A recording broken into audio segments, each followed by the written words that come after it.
doesn't matter who I am. I'm here for you, James. See? I'm real.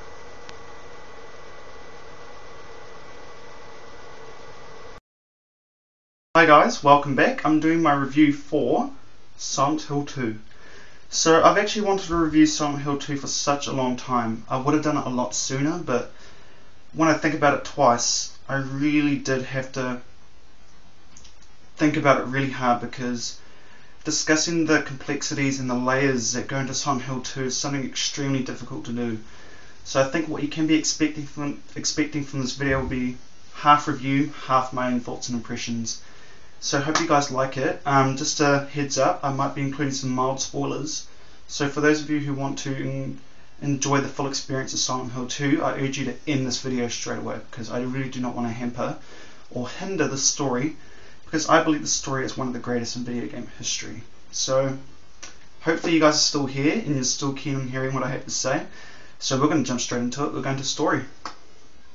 So the story, again, it's going to be very complex to talk about, so I'll be giving like a Reader's Digest version of it. So the story surrounds our main protagonist. His name is called James Sunderland, and James receives a letter from his deceased wife of 3 years saying that she is waiting for him in their special place in the town of Silent Hill.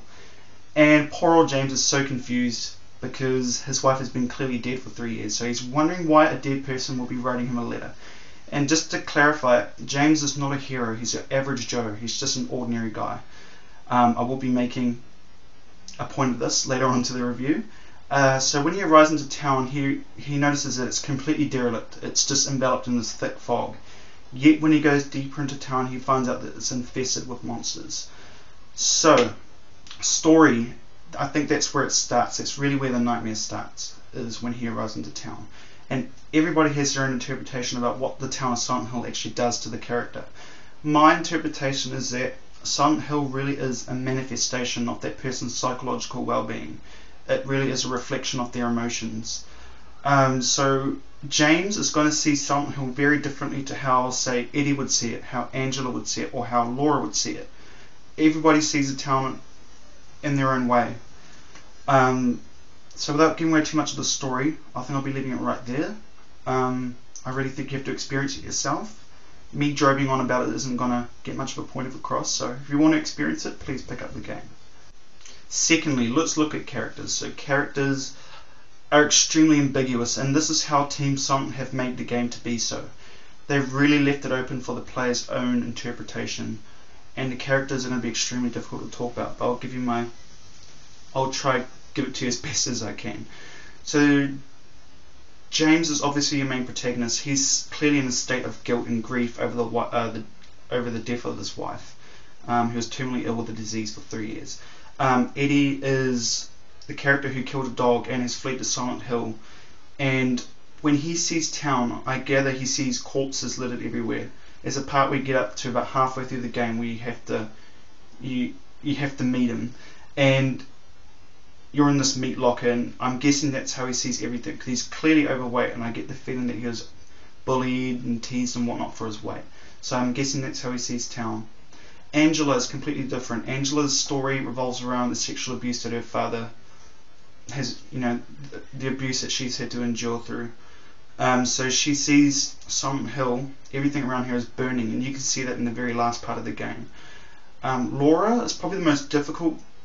This is probably the one that's going to be most open to your interpretation. My interpretation is that Laura sees town empty, because Laura and Mary were actually good friends. When Mary was in hospital, when she was sick, her and Laura became good friends, and when Mary passed away, she really did find herself empty. She felt empty inside. There's a point where you get up to a game to the hospital, and James says to her that, I can't believe you haven't even got a scratch on you, and Laura replies, why should I?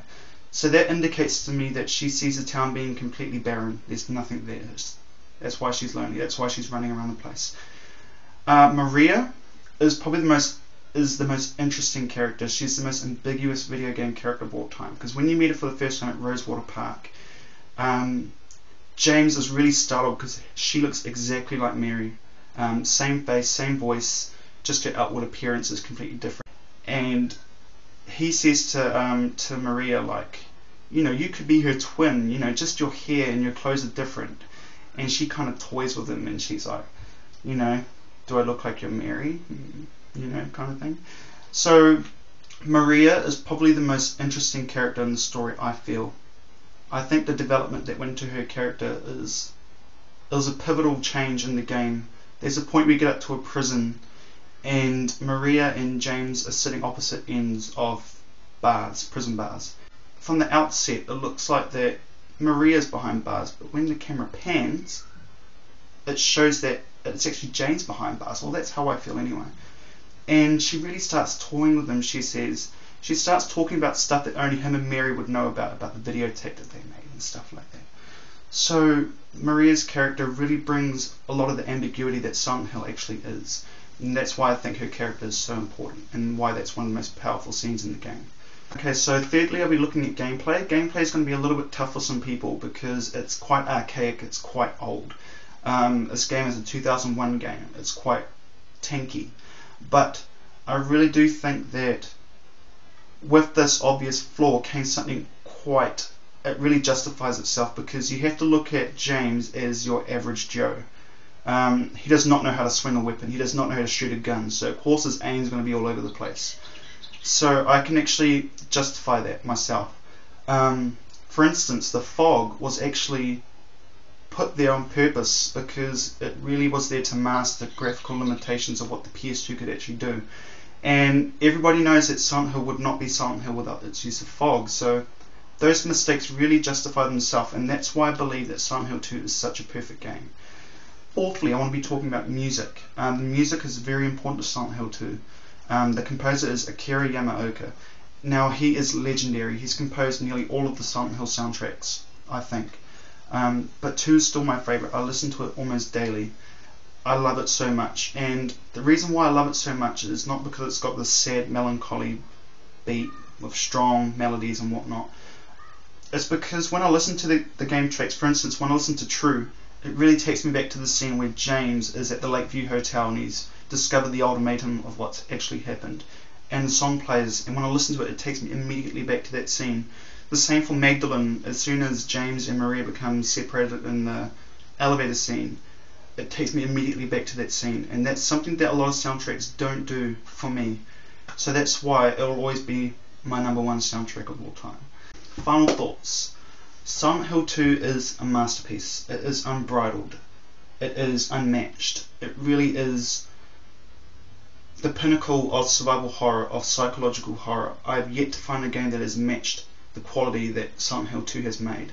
Heavy Rain has come quite close. And what Silent Hill 2 also does, it really deals with matters of the heart, you know, deep issues like sexual abuse, like death, how people deal with death. And that is really something that games don't do nowadays. And because Silent Hill 2 really started that off, it will still be unmatched in the story character development aspect.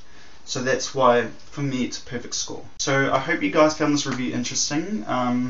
If I've got other players to try this game based on my review alone, I know I've done something very great. So thanks for watching, guys. If you guys want to leave your own interpretation on what Silent Hill is all about, you can leave that in the comment section below. I'm keen on hearing that. My next review will be for Silent Hill 3, so stay tuned for that. Give me a sub and I'll get back to you on that video. So thanks for watching, guys. Hope to see you next time. Bye. Boy, that was a fail.